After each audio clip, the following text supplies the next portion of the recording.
रियासत जम्मू कश्मीर के कौमी हीरोज जिन्होंने बिखरी हुई रियासत को जोड़ने के लिए रियासत के मुश्तरका बयानिए को कौम के सामने रखा।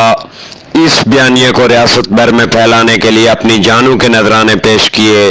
शोहदा की इन कुर्बानियों को सलाम अकीदत पेश करने के लिए और बाकी साथी धमकियों और गालियों को बर्दाश्त करते हुए अपने काम को जारी रखे हुए हैं। इन हीरोज की तस्वीर को तराने के अंदर पेश किया जा रहा है। मेरे प्यारे वतन तू सलामत रहे, मेरे प्यारे वतन तू सलामत रहे, बाग़बाने चमन तू सलामत रहे। मेरे प्यारे वतन तू सलामत रहे, बाग़बाने चमन तू सलामत रहे, तू सलामत रहे, तू सलामत रहे, तू सलामत रहे, तू सलामत रहे।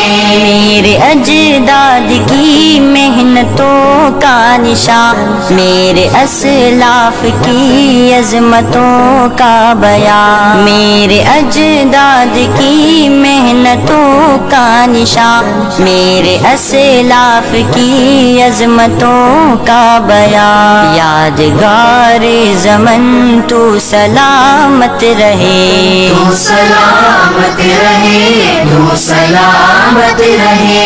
मेरे प्यारे वतन तू सलामत रहे, बाग़बाने चमन तू सलामत रहे, तू सलामत रहे, तू सलामत रहे, तू सलामत रहे, तू सलामत रहे। रब के प्यारों कहे एक हंसी साहिबा, बच्चे बूढ़े जवान हर घड़ी शादिमां।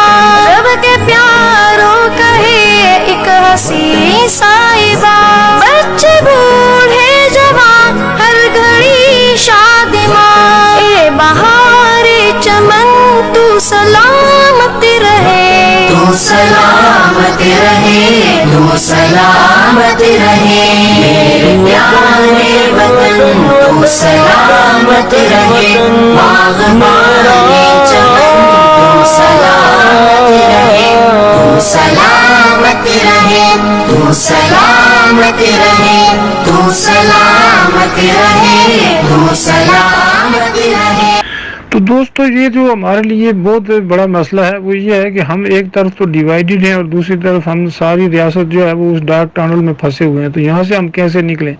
तो उसके लिए ज़रूरी है कि रियासत जम्मू कश्मीर को हिंदुस्तान और पाकिस्तान के बीच में जो बायलैटरल इसको डिस्प्यूट बनाया गया है, या हिंदुस्तान ने इसको यूनिलैटरल बना लिया और पाकिस्तान भी इसको अब यूनिलैटरली अपने अपने इलाकों में ये डिसाइड करना चाहते हैं, हमें इसको रिजेक्ट करना चाहिए और हमें ये कहना चाहिए कि रियासत जम्मू कश्मीर हिंदुस्तान और पाकिस्तान के बीच में डिस्प्यूट नहीं है, बल्कि इसकी जो प्राइमरी पार्टी है डिस्प्यूट की वो रियासत जम्मू कश्मीर के लोग हैं। और रियासत जम्मू कश्मीर के लोग जो हैं वो और हिंदुस्तान पाकिस्तान की हुकूमतें जो हैं वो आपस में ट्राइलेटरल डायलॉग करें। और ट्राइलेटरल डायलॉग कैसे हो सकता है कि इसके लिए रियासत जम्मू कश्मीर के लोग हमेशा हमसे ये पूछते हैं कि रियासत जम्मू कश्मीर के लोगों को कौन रिप्रेजेंट करेगा। तो इसके लिए हमने एक पूरा फार्मूला दे रखा है और वो फार्मूला हमने उसको रिटन शक्ल में भी तकरीबन फाइनलाइज कर दिया है। और हम यही चाहते हैं कि उस रिटन फार्मूले को भी देखा जाए, समझा जाए और कोशिश की जाए कि रियासत जम्मू कश्मीर के मसले के लिए एक नई समझ बनाई जाए और लोगों को ज़्यादा से ज़्यादा उस पर कन्विंस किया जाए, ताकि हम ऐसा रास्ता इख्तियार करके रियासत जम्मू कश्मीर को भी डार्क टनल से निकालें और हिंदुस्तान और पाकिस्तान ये जो 70-75 सालों से एक दूसरे में सिंग फंसा के बैठे हुए हैं और न्यूक्लियर फ्लैश पॉइंट बना के बैठे हुए हैं, इनको भी अपनी आवाम की तरफ तवज्जो दिलाएं कि ये अपने लोगों की तरफ तवज्जो दें और ये हमारी रियासत के ऊपर न लड़ें। अल्टीमेटली रियासत जम्मू कश्मीर के लोगों ने ही रियासत में रहना है और इसका फाइनल जो डिसीजन है वो रियासत जम्मू कश्मीर के लोग ही करेंगे।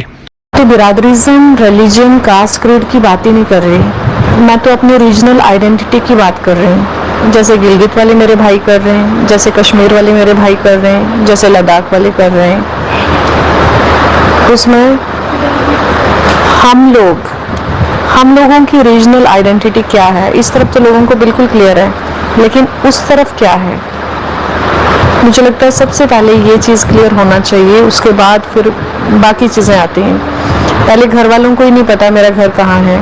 बहुत सारे लोग मुझे कहते थे शुरू में कि जम्मू के लोग सामने नहीं आते, जम्मू के लोग आज़ादी के लिए नहीं लड़ते। मैंने कहा कौन सी आज़ादी की बात कर रहे हो आप? आज़ादी पे भी हम आएंगे, उस पर भी टॉपिक डिस्कस होगा डेफिनेटली, मैं सब बोलूँगी, लेकिन बात घर से शुरू हो रही है। जिनको अपनी शिनाख्त ही नहीं पता तो कौन सी आज़ादी, मतलब आप देखिए ना आप कितने आज़ाद हैं, बात वो है। आप पहले इस गुलामी से तो बाहर निकले, फिर आप मतलब अगली आज़ादी की बात करें, वो बड़े लेवल की है। पहले तो आप यहाँ से शुरू करें, घर से। मेरा भी कहना इतना ही है। परचम सदा तुम उठाए रहो, गिर न पाए कभी इसको थामे रहो। सबसे परचम सदा तुम उठाए रहो, गिर न पाए कभी इसको थामे रहो। ज़ी-वक़ारे वतन तू सलामत रहे, तू सलामत रहे, तू सलामत रहे। मेरे प्यारे वतन तू सलामत रहे, बाग़बाने चमन तू सलामत रहे, तू सलामत।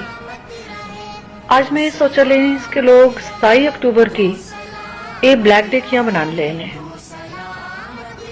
क्योंकि मड़े साहब अक्टूबर ना सारा महीना है खूना कने लालसा।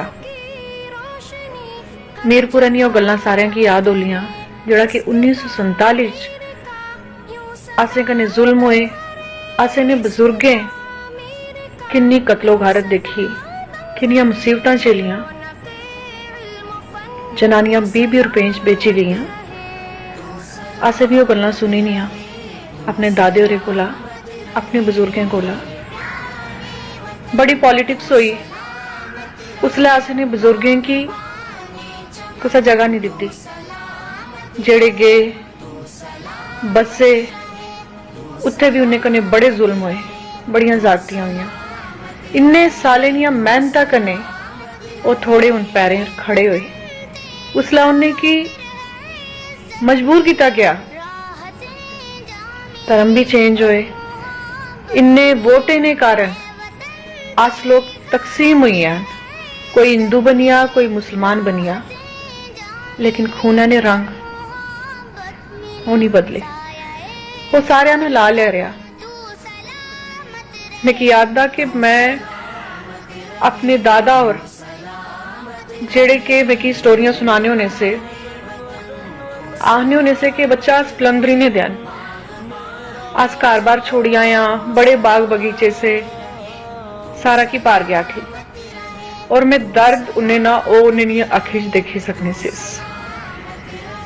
आज मेरे दादा और उन्हें तो बड़े खुश होने के बड़े खुश होए नाल कि मेरा बच्चा मेरे अपने लोगों कने जुड़िया अपनी भाषा ने जरूर। मैं दोई गवर्नमेंटें की भी ये अर्ज कर सा, रिक्वेस्ट कर सा, विनती कर सा कि असे की बंडा ना, असें लोगों ने दिल ओ जड़ी हिस्ट्री सी एक ऐसा जख्म दी कि ओ जख्म असें नहीं पीढ़ियां ने दिल भी कदा नहीं भरी सकना, क्योंकि जड़ा असें ना खून सा, जड़े असें ने बुजुर्ग से जड़े जुल्म उन्ने से तड़पने तड़पने वो भी पूरे हुई कि असें ना अद्धा टब्बर पार गया थी तो अद्धा टब्बर ओरार रही है। ये पार ओरार सुनने सुनने आस भी इस जिंदगी इस मौके पर पुजी आन अपने उन्ने जड़े असें परिवार ना अंश से उन्ने लोगों की लभने कि वो कुत्थे दे